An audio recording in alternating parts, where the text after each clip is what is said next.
Okay. So my question is, why do you think Melody's classmates excluded her from the Quiz Bowl competition? Um, I would have to say because she wasn't like them and she wasn't considered normal to Mm-hmm. be on the quiz team with them. And it really it made me mad where they didn't call her and let her know that they were leaving. Mm-hmm. And that's what made me mad. But I also think um, Claire and Molly, where they were on the team, were also part of not calling her and getting her to come to the airport. Mm-hmm.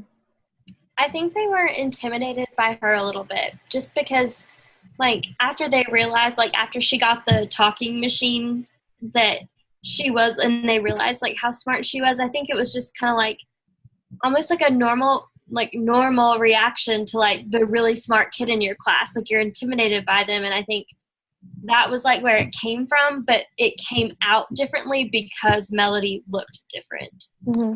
So. Yeah, I definitely agree. I think that the way they were acting, they were kind of like normalizing her, which we've talked in like a couple of my like psychology classes and stuff like that about how like if someone is like they act different or they look different than someone else, they're obviously like treating them different because they're not the norm. Mm-hmm. Yeah, that's all great. That's kind of what my answer was to my own question. Yeah, I just said that their prejudice towards her kind of affected Melody and like not being able to compete just because they didn't think that she was the same as them. And I agree with Mariann. I think that they were probably intimidated by how smart she was. So, yeah.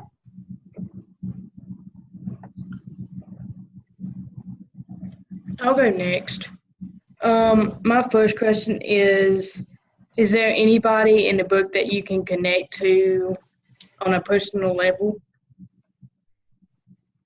I would say Mrs. B, personally, just because the way that she wants Melody to strive and how she, like, wants to help her find, like, her superpower. I just find that so relatable just because working with kids, like, my job back home was working with preschoolers, like, teaching them gymnastics, and some of them, like, didn't get it right away, but like I just wanted them to work and work and work until they could get it and like be with the rest of the kids. And so I just found that the most relatable because I also want kids to strive and I want to help them in any way find their best ability.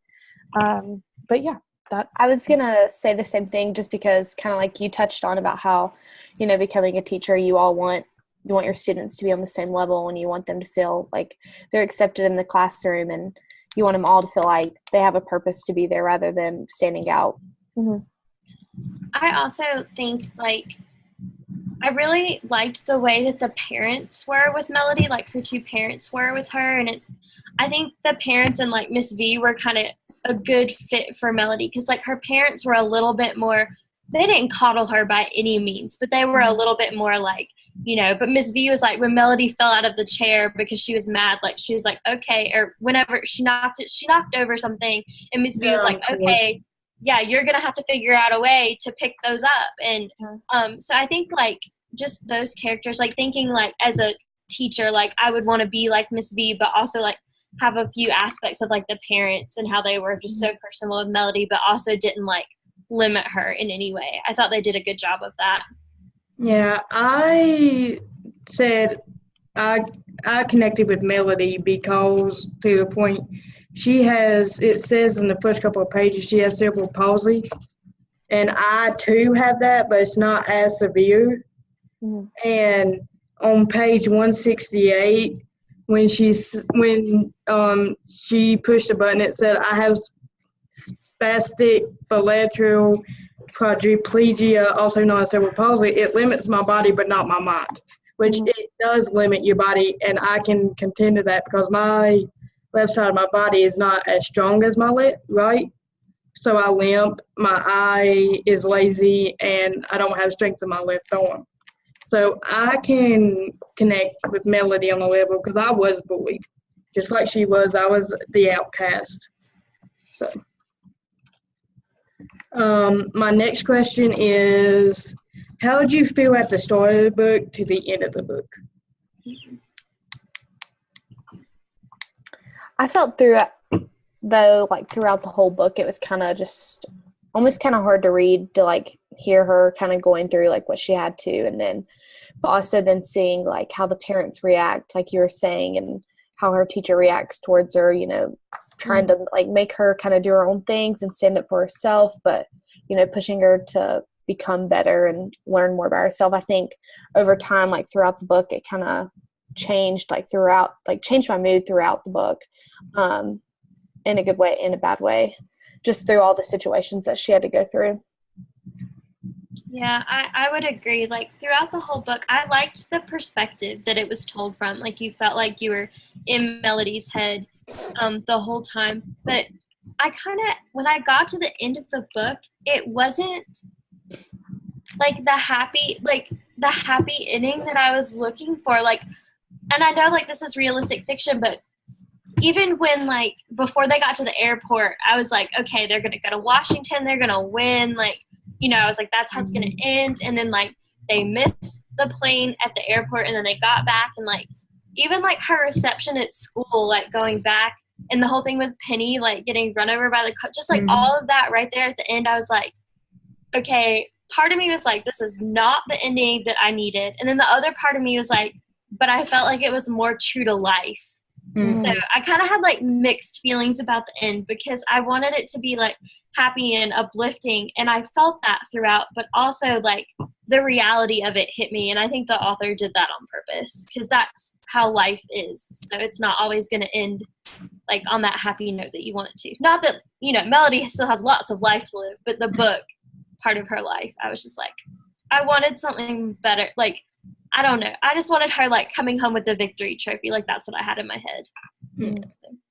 Personally, going into the book, like I read the back kind of thing, like that's really all the knowledge that I had about the book. But then after reading it and then finishing the book, I kind of like had this new knowledge on what life is like having this.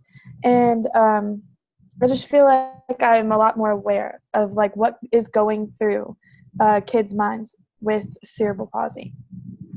Yeah. Both of my questions kind of related to like Mariann and Danielle's response. One of my questions was, the novel is written obviously in first point of view, making Melody the narrator. And so I said, do you think the book would be different if someone else was writing the book? And if so, how so? So like for me, I thought, you know, since she can't really speak or do much, I feel like it was almost as if like she was telling stories like through her head, and you were kind of like living in her shoes. So I thought that was pretty neat. I don't know what y'all thought. I like if it was told by somebody else's perspective and another person's point of view, I don't think I would have understood the book like I did, just for the simple fact that I enjoyed it being in her point of view, seeing how she lived throughout life and everything else. And if it was, say, in her parents' point of view, and I just don't think it would have been the same impact it had on me if it wasn't Melody. Yeah, I think with any other person's point of view in this story would be so different. It would make the book so different, because nobody knows what's going on through Melody's mind except for Melody. And so reading the book through her perspective made the book the way that it is. And so I feel like if it wasn't in her point of view, then it wouldn't have been that good. I felt like reading it through her point of view really made it more emotional. Like when Melody was sad, like I felt sad, and when she was upset, like I was upset, and like I really felt like that perspective helped me with the emotional piece of the book. But I think it also would have been interesting. Like I love the book the way it is, but just another perspective. Like, you know how some of those books that are like one chapter it'll be in one person's perspective, and the next chapter, like that might have been neat. Like either like every other chapter was in her parents' perspective, or like every other chapter was in like one of her classmates' perspective. But I enjoyed the book the way it was. I would have loved to see I've done blanked on his name now. I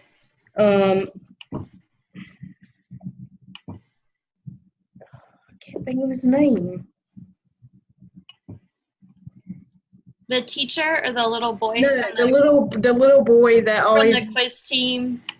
yeah. Not Rodney, but the other one, and I can't think of his name. Anyways, I think it would have been cool to see it through. Wait, see, this is gonna bother me till I figure out his name. Sorry. I know which one you're talking about. Yeah, the one that always makes the jokes and all that. And okay, so there's Rodney, so he's got to be around here. I know his name starts with a C. That's the only thing I know. Connor? Connor, yes. Yeah. I think it would be good to see it in his perspective because even though he was a little bit naive and a little bit mean to Melody, I think it would be good to see in his perspective because he was always there to help Melody and stand up for it against Claire and Molly. Kind of going off, some of the answers about how she can't really communicate for herself or do much for herself. I asked, do you find this to be challenging for her? And then I also kind of branched off thinking about, what if we had students like this in our classroom? How would we exactly go about helping them and making sure that they fit in the classroom? Well, for me, I know it has to be hard on Melody because it's been hard on me all my life, even though mine's not as bad as hers. And to see how somebody that has cerebral palsy that bad where you can't talk and you can't walk and you can't do anything for yourself, it was challenging for me to read about it because throughout the book she was upset that she couldn't explain why everything was going on, why she was acting like she was when Penny ran out of the house and her mom was in the driver's seat and she was hitting her mom to tell her that something was wrong and her mom wasn't paying no attention. She was just thinking she was having a mood and she ran over Penny because of it. But and I also, when she says everything is her fault and that, it just made me emotional. But if I had children in my classroom like that, I mean, it would be challenging, but it would also be a great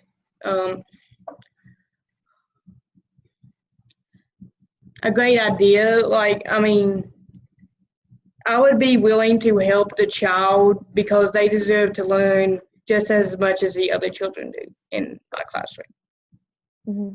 I agree. I think everybody deserves the same opportunities to learn. And so it starts with how us as teachers react to that and how we work to provide that for them. And so I feel like if I had a kid like that in my classroom, then I would do anything I can to make sure that he or she would have the most similar learning experience to every other kid in the classroom that they could have.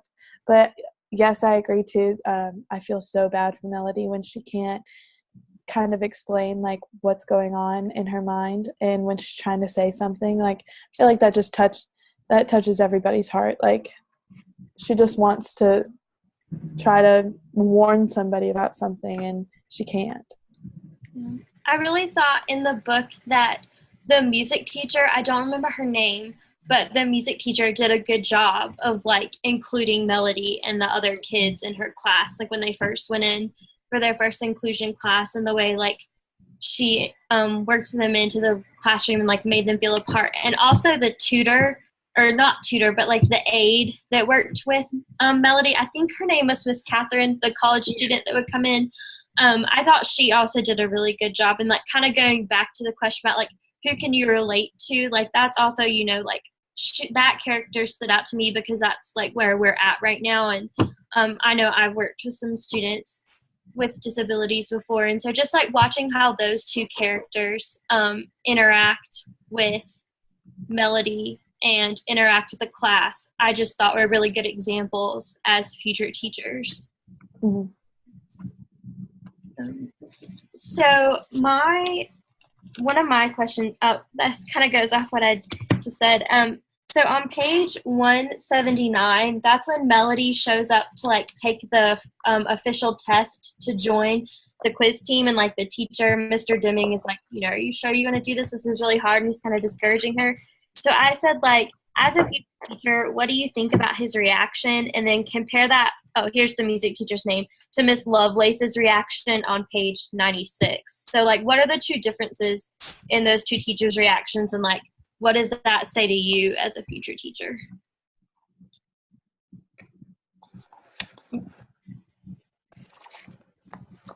Well, for me, like, I enjoyed reading Miss Lovelace was putting everybody with a normal child, and I loved how, and that's when Melody first met Rose, right?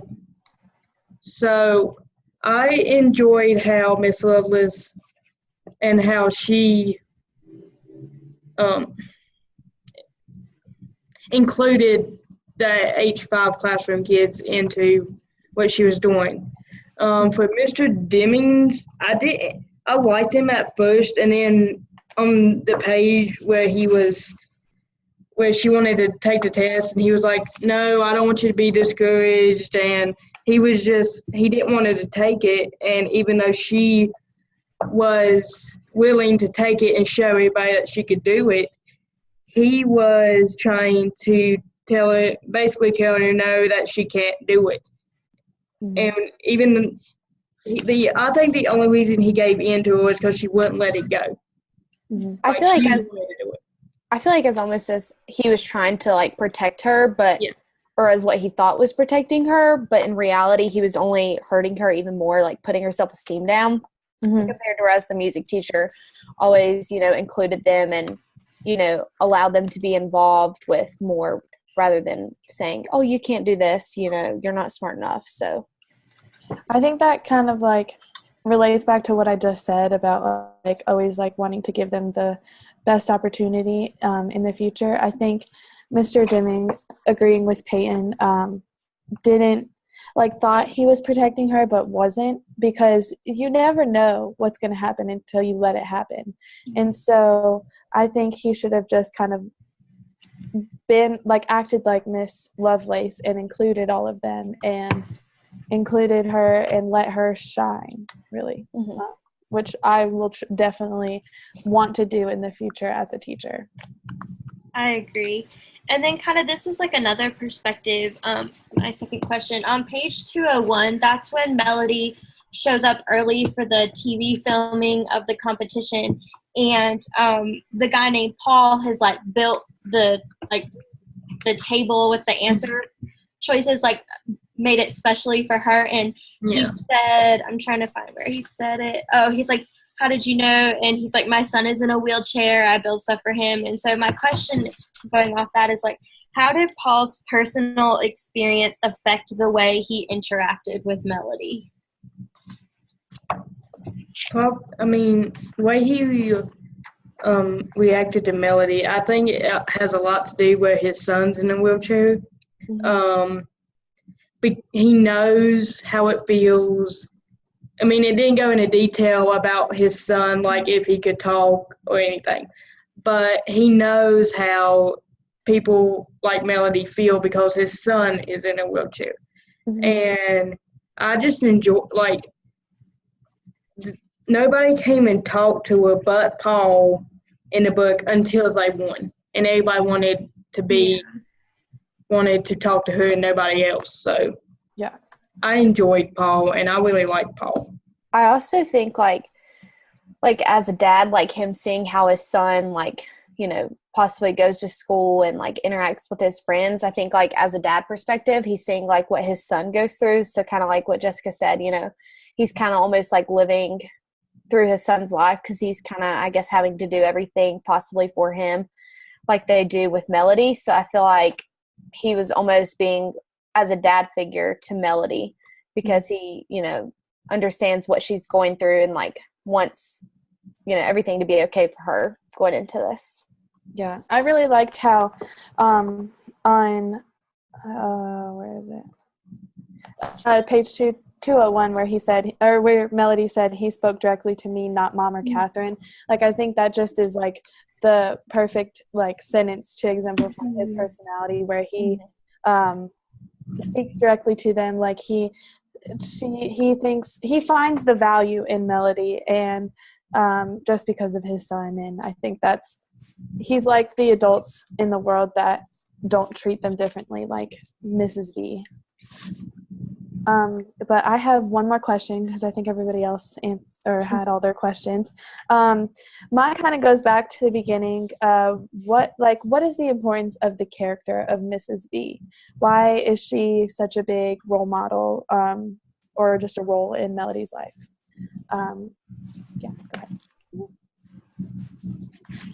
I think that Mrs. V, like, she just sees Melody just like any other kid. And it's almost like she doesn't just have the same expectations for Melody as she would any other kid, like, but she has higher expectations, because I feel like Mrs. V, like, besides Melody's parents, like, before she got the med talker thing, Miss V completely understood her potential even before Melody could talk. Mm-hmm. And so I just think that's why she was so important, because she